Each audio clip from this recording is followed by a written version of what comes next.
Sure. Good evening, everyone. Chairman Ball, Here. Vice Chairman Dibble, Here. Commissioner Schrader, Here. Commissioner Sarguni, Here. Commissioner Miller, Here. Commissioner York, Here. Commissioner Gonzalez is absent, Commissioner Mandel is absent, and Commissioner Salazar Garza. Here. Quorum established. Thank you. At this time, we are going to open the general public comment portion of the meeting. Anyone wishing to speak, please approach the podium. If this is regarding a specific agenda item, we ask that you wait until that item is discussed.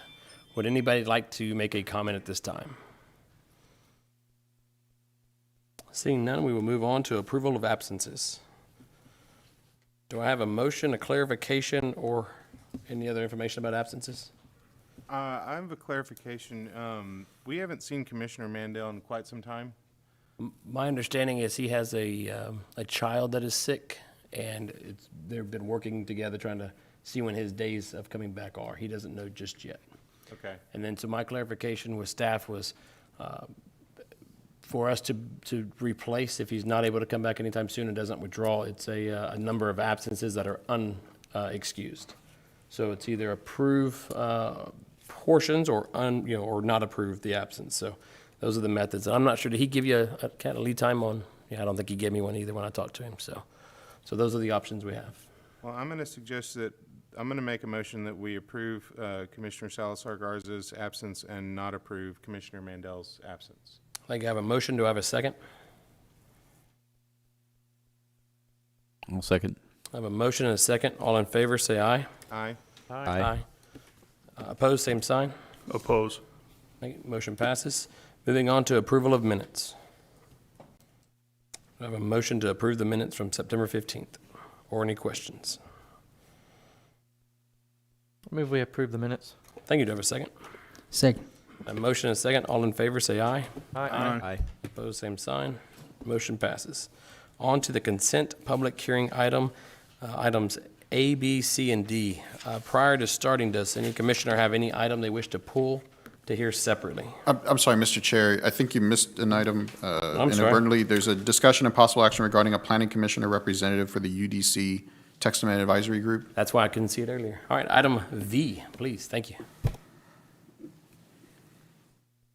So what we're seeking is a volunteer, for the UDC Development Code Action Committee for text amendments that we're going to be starting fairly soon. The consultant has just come on board.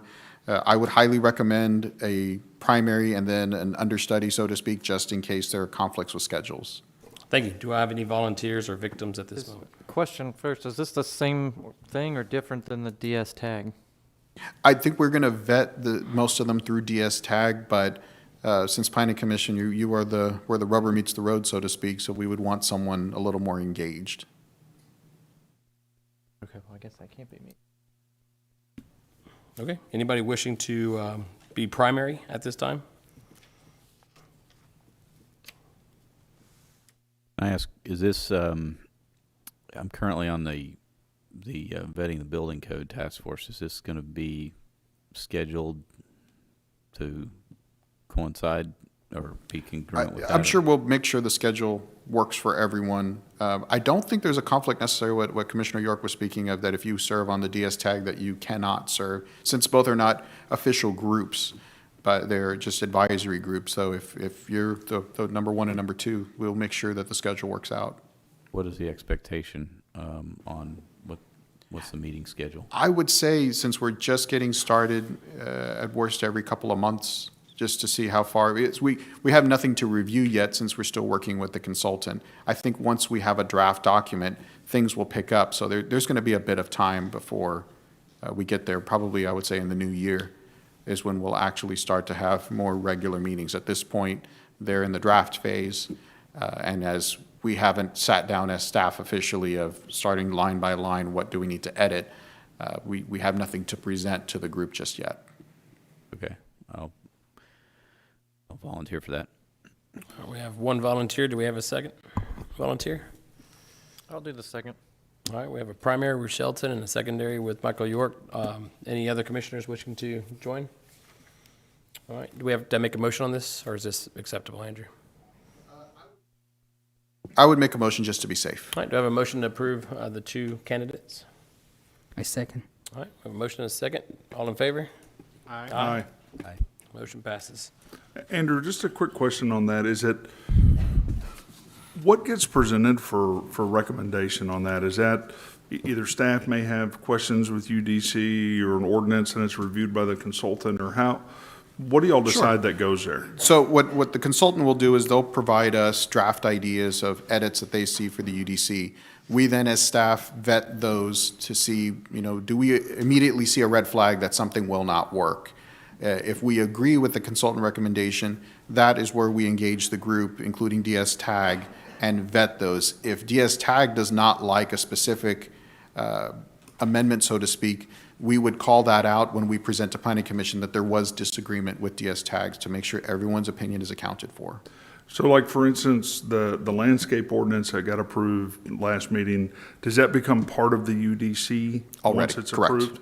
But any additions to landscaping, so if they wanted to come in and say, no, I want 10 trees per lot, that would definitely go through this UDC text amendment group, Okay, and just as an so, example. so staff would have to recommend a review on that, or the consultant, or Correct. is there any other avenues for that? Absolutely. So the UDC inherently has built into it that any citizen can bring forth a potential UDC text amendment. So it's not just limited to what the consultant says or what we as staff says. If any person has an idea, including commissioners, of something that needs to change, absolutely we can add that to the list, what would go forward for the consultant to review. Okay, is that something, if there was a concerned citizen or member of the planning commission, could they reach out to you? Please, Or Al or please do. somebody? Okay. Absolutely. Very good, thanks.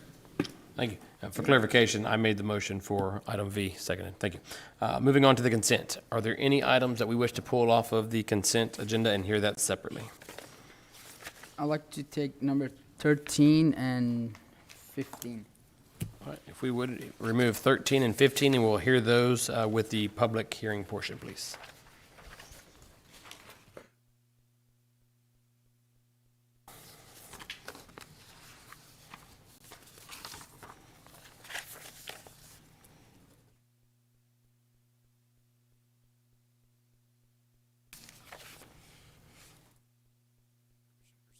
Please.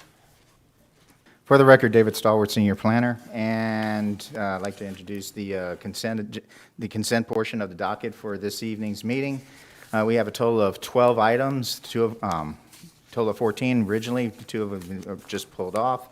Of that consist of 4 final plats, 1 seeking conditional approval, 6 replats, 1 waiver, and 1 Urban Transportation Plan amendment.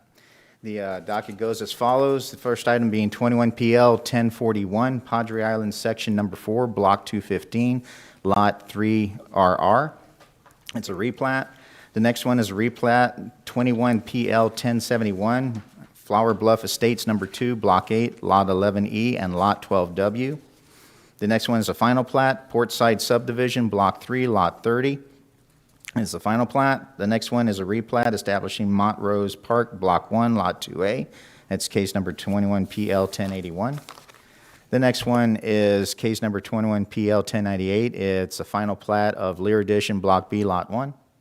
The next one is a replat establishing Shell Road, Poultry Acres, Block 9, Lot 2R. It's case number 21 PL 1101. The next one is 21 PL 1111. It's a final plat establishing Ship Track, Lot 15A. The next one is case number 21 PL 1112. It's a replat establishing Padre Escape PUD. The next item is 21 PL 1115. It's a replat establishing Palm Park, Block 6, Lot 17. And the next items are plat number 21 PL 1070. It's a final plat establishing Hale Horse Ranch, Block 1, Lot 1, and an accompanying wastewater waiver, 21 PL 1070, Hale Horse Ranch 1, Block 1, Lot 1. It's a request for waiver of wastewater construction. All these staff are supporting. Are there any questions? Thank you. At this time, do we have any questions from Planning Commission to staff regarding any of the items on the consent?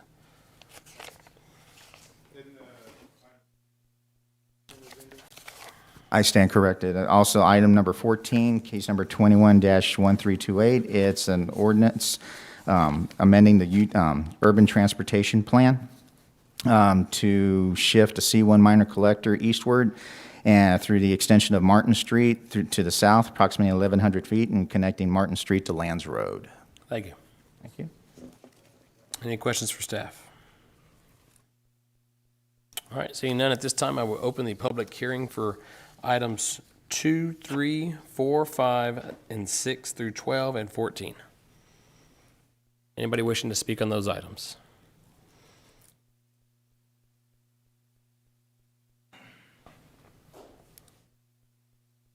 Anyone wishing to speak? Seeing none, we will close the public hearing. I will need two motions, one for items 2, 3, or further discussion, but 2, 3, 5, 6 through 12, and 14 would be one motion. Do I have a motion for those or further discussion? I'll make a motion that we approve items 2, 3, 5, 6 through 12, and 14 as presented. Thank you. I have a motion. Do I have a second?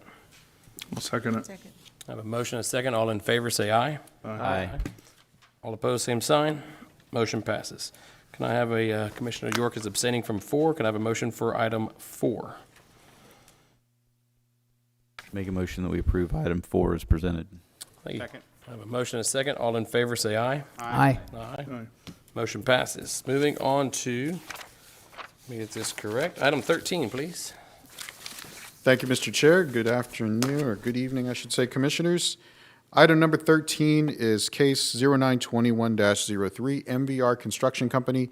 As you can see on the slide, it is located roughly at the intersection of Airline and Rodfield Road. The request is for FR, Farm Rural District, to the RM3 Multifamily District. Here's an aerial view of the subject property. As you can see, the only frontage at this point is from Airline Road.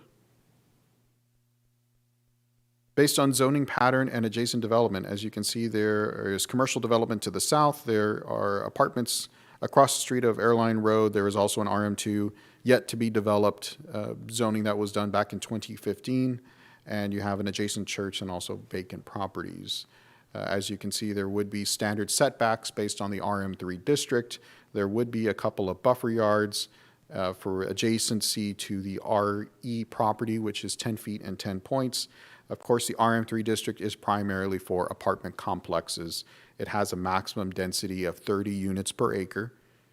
And as you can see also on the screen, there are minimum parking requirements per number of bedrooms and also number of units for visitor spaces.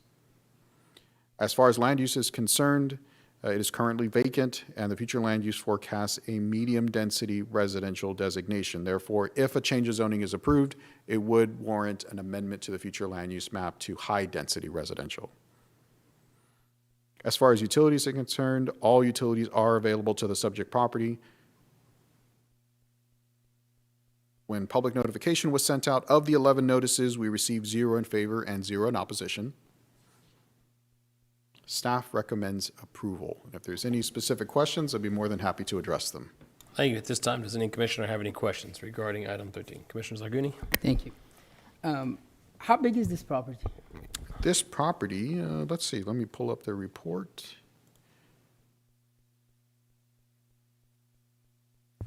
Okay, we are working with just over 11 acres. And the applicant is requesting RM3, which is 30 units per acre, so it's possibly about 330 units. I've noticed majority of the areas in that neighborhood is CN1, C, and one zoning was RM2. I just wanted to know what was the reason for requesting an RM3? An RM3 will, of course, give you the maximum capability of building apartment units. Now, many times, just because a certain density exists doesn't inherently mean the developer will per se build at that maximum density. You still have to factor in parking, landscaping, drainage, all types of facilities to service the number of units. So it is a bit of a misnomer when we set a number of maximum density, because very rarely does it hit that actual maximum build-out number. RM3 would give you the most flexibility. So sometimes with RM2 or RM1, if you're too close to hitting the limit and you don't really know because building plans have not been submitted, that little bit of flexibility goes a long way. But at the same time, RM3 is against the future use plan because that puts it on a high density.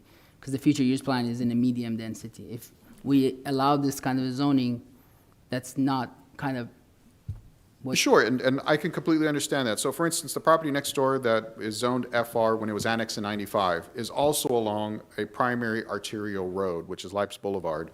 As you can see, we allowed CG2 to the north, which has a similar density of apartment units. If that adjacent property owner were to come in and say, I would like to build a shopping center because I have primary access to Leipzig, the logical answer would be yes, it is designed to have that type of level of traffic access, even though our future land use map says medium density. It wouldn't make sense to put a medium density neighborhood right between two major arterial streets.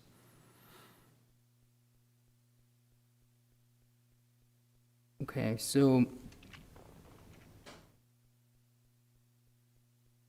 the zoning of a CG2 was 2015, and that, you're talking about the farmland that was 1995, the one that's right behind it, correct? That's a farmland? Correct. How big is that property, do you know? It's roughly about the same size, so I would venture to say it's between 11 and 12 acres of farmland. Now, the object that's in the center, let's see if we can get this screen to participate. This is an AEP substation that's in the center of the circle, so I highly doubt there will be any development on that specific tract, since, of course, for security reasons, they want to keep separation. But that being said, obviously, they were going to build something that has a higher demand of power adjacent to it, so I would highly suspect there will be some form of commercial development, especially since you have a large church across the street, even though it's zoned RS6 back in 2004. That's a Bay Area Fellowship. You have another apartment complex across Leipzig at RM1. There is going to be a demand for personal services, so I fully assume commercial development is going to come in sooner than later. Andrew, what's the difference of RM2 and RM3 in terms of unit use? RM2 is 22 units per acre, RM3 is 30 units per acre. Yeah, and my concern is that RM3 is not consistent with this area, but, okay, thank you for clarifying. Sure. Any other questions for staff? Commissioner Dibble? Andrew, I know drainage and stuff, lots of variables, but is there any unwritten rules? I mean, and generally, based on experience, even though the density might say 30 per acre, I mean, generally, is it, you get 80% of that amount or 90%? I would say it's about 80%. That's a good number. It's about 80% when you factor in all of the landscaping and now tree requirements and parking and having enough room to make sure you have all the infrastructure in place. 80% is usually, on a good day, what you're going to be able to achieve. So then, if those numbers hold, maybe you could get 24 an acre versus 24, 25. You said RM2 is 20? Correct. RM2 is 22. So it's difficult because and in fact, that's something we're investigating with these UDC text amendments of where exactly are we drawing the line for these density units. Maybe we're having too big of a gap and not having a happy Goldilocks medium. Thank you. Any other questions for staff? Just a clarification, it's a little bit hard to see, but right across the street, it looks like, is that RM3? Across the street, there is an Across RM3 Airline? that was done back in 2005. And that's a built apartment complex. To the north is RM2 2015, which was a proposed senior living complex that was never built.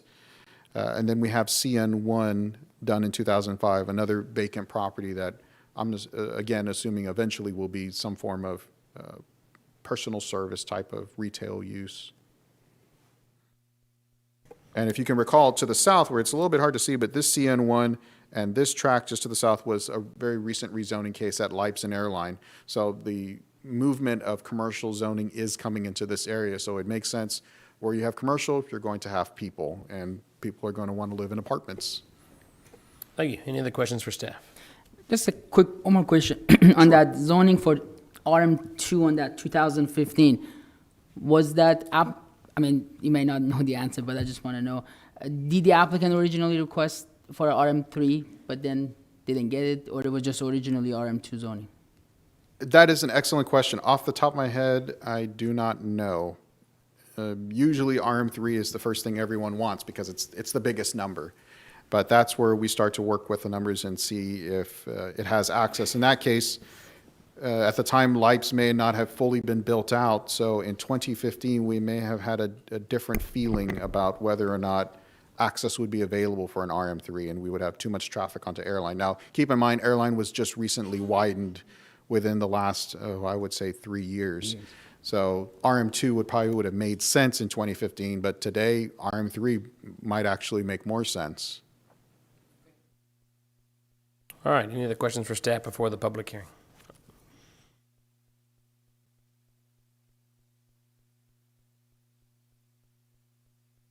Correct. It would still require an amendment to the future land use map. RM2 is still, so anything multifamily is still considered high-density residential. Only single-family is low and medium. All right, at this time, are there any comments from the public for item 13? This is the public hearing portion. Seeing none, we will close the public hearing for item 13 and entertain a motion or further comment. Make a motion that we approve item 13 as presented by staff. I'll second that motion. A motion and a second. All in favor, say aye. Aye. Opposed, same sign. Motion passes. Thank you. Moving on to item 15.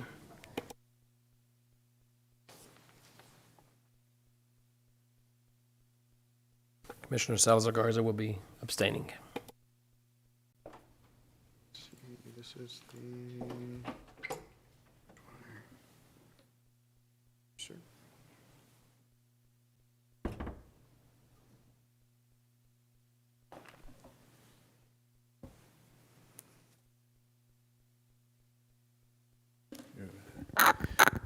Good evening. Dan McGinn, I'm Director of Planning Department. I know we're pulling item 15, but we have a presentation. We can go through that, or if there was any specific questions, we can also do that. Commissioner Lagoon, do you have a specific question, or do you want to see the presentation?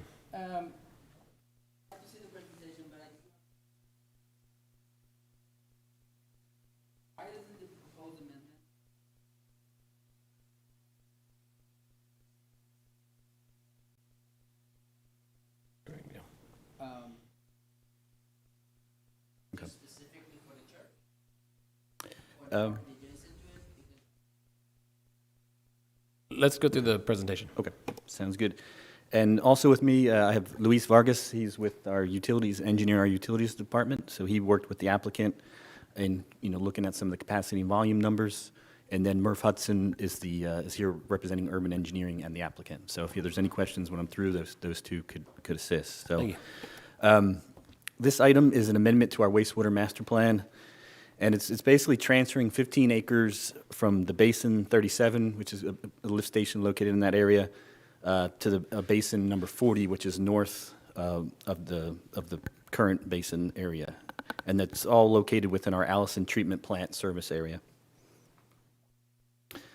Here's a kind of an idea of the location of the subject tract. It's 15 acres there. It's located central in the slide here. It's just south of Northwest Boulevard. It's between 1889 and County Road 69. Here's the River Hills Golf Course, Cal Allen ISD High School and campuses. And so we received the request from Urban Engineering. This is on behalf of IHS Consultants to allow for the development of a new commercial site.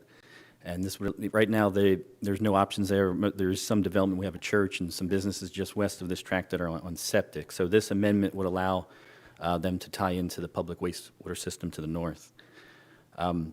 This 15 acres does include the subject site, which is 8 acres. And then it would allow for the tie-in of the existing church to the east, and then there's a restaurant and I think a hair salon just to the west of the subject tract. So totaling 15 acres. So the applicant initially came in looking for the 8 acres. We talked with them and working with the utilities department. We determined at least we could probably increase it to 15, and that's probably all we want to do for now and see what develops on this site and then maybe reevaluate. There may be an opportunity to add additional acreage, but the 15 was kind of a comfort range that we had with capacity to the north. So, and if there's specific questions, those guys will be able to, I think, help with some of that. And this is just a look at the actual plan sheet. So these wastewater master plan sheets get pretty busy. And so this is a comparison. So the one on the left is the current plan. The one on the right is what's being proposed. And so this red line represents just to orient you Northwest Boulevard. And so here's the subject 15 acres there in yellow. And so the basic amendment is really just kind of adjusting that boundary to pick it up and then continuing. And the lift station that makes up this particular basin is about right there. And so that's pretty much built out right now with the Wood River subdivision. You know, you have residents that are in that vicinity. There's some vacant acreage still kind of in here and along Northwest Boulevard, but that was also part of the analysis to look at future development that would eventually go into that line as well. So it would gravity into the system, hits the lift station, and then it gets pumped and then goes off to the Allison treatment plant. This is just kind of give you a closer look at more of the details of what would occur here in this situation. So again, the subject tract is the pink here, the 15 acres. You have the Grace United Church to the east that is on septic now, and then there is some commercial development there to the west. The applicant is really the owner of this middle piece there. On this map, we also have the wastewater system. So the orange is the current gravity lines that are in place. Purple is the force main system, and then the red circles are the manholes. So you may wonder, well, why wouldn't you just come here and tie into that manhole here? Well, both this one to the west and over here to the east are just too shallow. And so the gravity system, this one I think was about 3 or 4 feet here west of the subject tract. So that's about the limitations of gravity system. And so looking at that, this line, this manhole across the street, across Northwest Boulevard would require a bore under the highway, but that manhole had sufficient depth and capacity to allow for this volume to go that way. Thank you. I think that might answer the question. Do we have any other questions at this time, or do you want to see the rest of it, Mr.? No, but I do have just some Please, clarification, yes. please. You mentioned that you all decided to just allocate that 15 acre for right now. Is there a specific reason? I just want to clarify that. You mentioned that for right now, you all decided for that 15 acre to be part of this wastewater plan. And to me, personally, I mean, that quarter around the 624 area is in a much need of development. And I'm not sure as why not looking at the whole plan for future of allocating for other properties as well. Well, this was a request by an applicant. In fact, this applicant, they actually got a waiver maybe a year or two ago, and they were going to go with septic, and it was approved through this board, and then ultimately, I guess, council approved the waiver. But then I guess the applicant can talk a little bit about that, but they did, I guess, want to pursue the idea of tying into public system. So they requested the 8 acres. We worked with them. We felt like we could add some additional acreage. But as far as the overall planning in the Northwest, yeah, I agree, and that's something that's being worked on as part of the impact fee study. The update of all the utility master plans are going to be part of that. And so an analysis of this Northwest area will be done as part of that. So hopefully there's, that I guess we're doing the best we can by adding some acreage, and so hopefully we'll promote development here on the Northwest Boulevard corridor. We know that infrastructure is a challenge, not only wastewater, but both with water too. That's a different water system on the south of Northwest Boulevard. That's the Nueces County, I think District 3 out of Robstown that provides water there. And then drainage is also challenging. So we know we have a lot of projects that have to put detention in such to develop at the densities that they would like. So all that is being evaluated as part of the impact fee and the wastewater master planning that will occur. So hopefully some projects and some ideas will be developed out of that, and then we'll have a system through impact fees and such to pay for a lot of these improvements to help facilitate development in this area. Will TxDOT allow boarding across the road?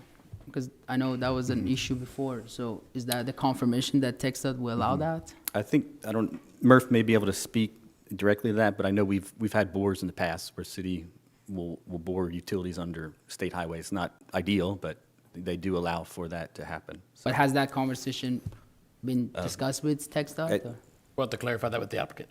Okay. Okay, thank you. Commissioner Schrader? I've got a question regarding just how these sort of basins develop. And so in this Allison service area, this basin 37 that we're potentially pulling this area from is one of the largest areas, and I presume probably, just looking at the way it's laid out, probably one of the least populated. So do these generally get laid out with larger area than they ultimately become, and as the growth gets more dense, some of this gets carved off and added to in this sort of this plan as a work in progress, and it becomes, it's going to look different as this developed, and these other basins are going to become sort of right-sized until their capacity is appropriate. So these lines, particularly around 624, are going to kind of move back and forth, I take it, as different areas begin becoming more dense. Is that a fairly reasonable way of putting that, or not? Yeah, and that's something kind of, I guess, the policy or philosophy in looking at utility master planning, and you're correct that Basin 37 is like 3,700 acres, and that included land that goes well beyond County Road 52, almost down to Robstown, which you have to ask yourself, does that make sense to master plan utilities for that far south? I don't think we'll be that far, not for 80 years or 100 years. And so why I can't speak to how or why the Allison plan included such a large amount of acreage, because we weren't going to grow into that area. To look 80 years into the future to say we're going to have wastewater there, I think is probably too far. And so these basins and the idea of planning for utilities probably should have looked at like a 20 or 30-year horizon. So I think that will be part of this when we look, going through the wastewater master plan update, is to reduce some of those basins down or areas that should receive wastewater service. And I think Allison will be a prime example of areas where we probably reduce the service area. It's way too big. It really, it's not something we'll have a public system for 50 years in some areas where we have it planned for, so. Thank you. Thank you. Any other questions for staff? One more question I have for staff is, if this proposed project gets approved, is it anticipated to be reimbursed by the city, or is it the applicant expense for the cost? Is it part of the program? Well, the applicant, the next step is you approve it, it's modified on the master plan, then the applicant can then move forward with construction plans for the public improvements that would be in line with the master plan. And then some of that would maybe likely be eligible for reimbursement from trust fund, and some may not. I haven't looked that far. The applicant may have a better idea of what will or may not be eligible for reimbursement, but that's